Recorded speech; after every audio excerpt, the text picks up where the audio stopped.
महादेव महादेव। दोस्तों, कौन से भक्त को बचाने के लिए शिव जी प्रकट हुए थे? कौन से राक्षस का इतना अत्याचार बढ़ गया था? दारू का राक्षसी को मां पार्वती से कौन सा वर प्राप्त हुआ था? और नागेश्वर ज्योतिर्लिंग पे धातु का नाग क्यों चढ़ाते हैं? यह सारे सवालों के जवाब आज हम नागेश्वर ज्योतिर्लिंग की कथा में देखेंगे। वीडियो के अंत तक बने रहिएगा दोस्तों, और अगर वीडियो पसंद आए तो प्लीज लाइक और सब्सक्राइब कर दीजिएगा। तो चलिए आगे बढ़ते हैं दोस्तों। प्राचीन समय की बात है। दारुक नाम का एक राक्षस था और उसकी पत्नी का नाम दारुका था। वह दोनों पश्चिम में स्थित एक सुंदर वन में रहते थे, जो कि समुद्र के बहुत ही नजदीक था।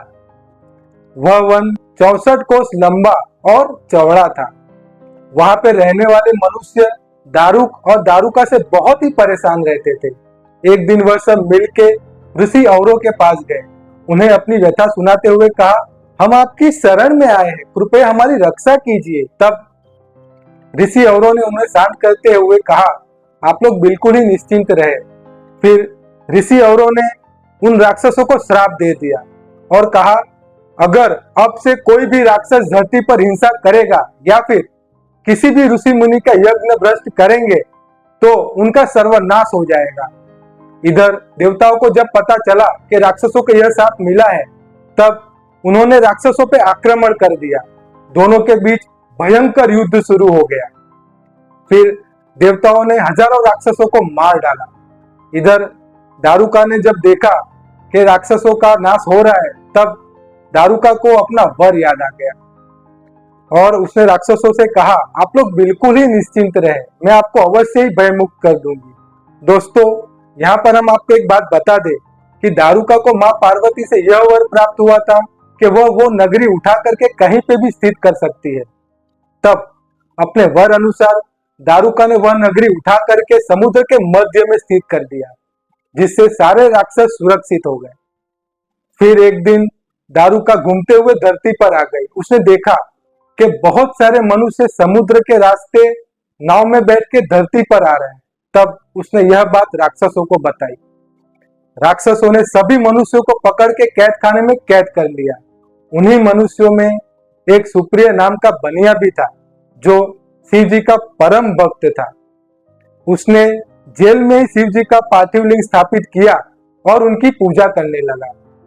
तब उसके साथ साथ अन्य मनुष्य भी शिव जी की पूजा करने लगे। तब बहुत दिन बीत गए। उसके बाद शिव जी की पूजा करते हुए दारुक के एक दूत ने सुप्रिय को देख लिया।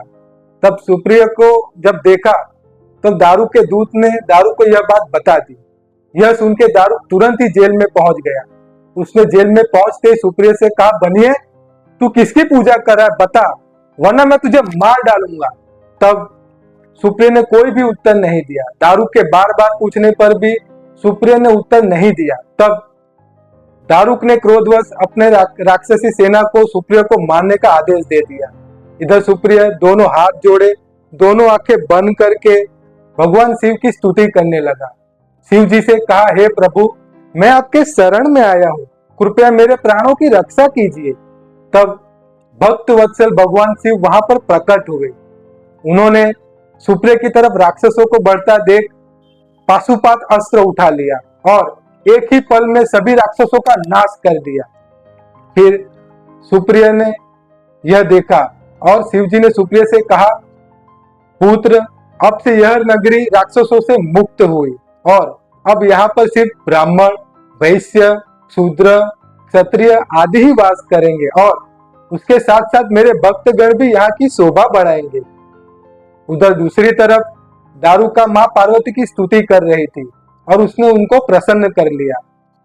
दारुका ने माता पार्वती से कहा, माते, कृपया मेरे वंश और कुल की रक्षा कीजिए। तब माता पार्वती ने शिव जी से कहा, नाथ, इससे पूर्व की आपकी कही हुई बातें युग के अंत तक सत्य हो जाए, तामसी सृष्टि भी रहे, यह मेरा विचार था। दारुका मेरी ही शक्ति है, इसके लिए उसकी रक्षा करना मेरा कर्तव्य है। प्रभु, यहाँ पर राक्षसों का ही राज रहे, यह मेरा विचार है। तब शिव जी ने कहा, प्रिय, अवश्य ही ऐसा होगा, लेकिन अपने भक्तों की रक्षा के लिए मैं यहीं पर निवास करूंगा। तब से शिव जी और माता पार्वती वहीं पर पार्थिव लिंग में ज्योतिर्मय रूप में समा गए और वह ज्योतिर्लिंग नागेश्वर ज्योतिर्लिंग कहलाया। नागेश्वर शिव जी के लिए कहा जाता है और नागेश्वरी माता पार्वती के लिए कहा जाता है। दोस्तों, नागेश्वर ज्योतिर्लिंग गुजरात राज्य के द्वारका स्थिति में स्थापित है। नागेश्वर ज्योतिर्लिंग के नजदीक में रुक्मणी जी टेम्पल, द्वारकाधीश टेम्पल, गोमती घाट, गोपी तालाब और शिवराजपुर बीच आए हुए हैं। दोस्तों, अब हम देखते हैं कि हम नागेश्वर ज्योतिर्लिंग की स्टोरी से अपनी लाइफ में क्या सीख सकते हैं और उसमें क्या पॉजिटिव बदलाव ला सकते हैं। हम कितनी भी टफ सिचुएशन में, वर्स्ट सिचुएशन में क्यों ना फंसे हो, हमें उससे बाहर निकलने की होप कभी भी नहीं छोड़नी चाहिए और अच्छे कर्म करते रहना चाहिए। यही बात हम एक एग्जाम्पल के थ्रू समझने की कोशिश करते हैं। दोस्तों, ईयर 2001 तक में सिम्फनी कंपनी ने बहुत सारे प्रोडक्ट्स लॉन्च कर दिए थे, जिसकी वजह से कंपनी को फेलियर फेस करना पड़ा था और कंपनी बंद होने की कगार पर थी। लेकिन कंपनी ने हार नहीं मानी, उसने बाकी सारे प्रोडक्ट्स को शट डाउन कर दिया और सिर्फ एयर कूलर बिजनेस पर ही फोकस किया, जिसकी वजह से कंपनी फेलियर से one of the largest air cooler business बन सकी। हमें अपनी होप कभी भी नहीं छोड़ना चाहिए, क्योंकि चाह है तो राह है और हमें सही डायरेक्शन में कर्म करते रहना चाहिए। दोस्तों, अब हम नागेश्वर ज्योतिर्लिंग से जुड़े कुछ फैक्ट्स के बारे में डिस्कस करेंगे। नागेश्वर ज्योतिर्लिंग द्वारका टेम्पल से लगभग 25 किलोमीटर के डिस्टेंस पे आया हुआ है। टोटल 12 मेन ज्योतिर्लिंग में से नागेश्वर ज्योतिर्लिंग का स्थान 10वां है। नागेश्वर ज्योतिर्लिंग के मंदिर परिसर में भगवान शिव जी की ध्यान मुद्रा में एक मनमोहक प्रतिमा है।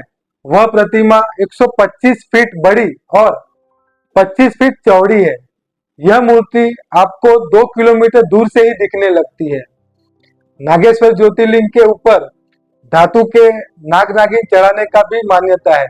माना जाता है कि जिनको भी नाग दोष होता है उनको यहाँ पर धातु के नाग नागिन चढ़ाना चाहिए, जिससे उनको नाग दोष से मुक्ति मिलती है। हमने ज्योतिर्लिंग की स्टोरी से हम अपनी लाइफ में क्या सीख सकते हैं उस पर डिस्कस किया। दूसरे सारे ज्योतिर्लिंग की स्टोरीज और उससे हम अपनी लाइफ में क्या सीख सकते हैं उसके लिए आप ऊपर वाला प्लेलिस्ट देख सकते हैं, और अष्टवक्र गीता से हम अपनी लाइफ में क्या पॉजिटिव बदलाव कर सकते हैं उसके लिए नीचे वाला प्लेलिस्ट देख सकते हैं। कमेंट कीजिए हमारे साथ। हर हर महादेव।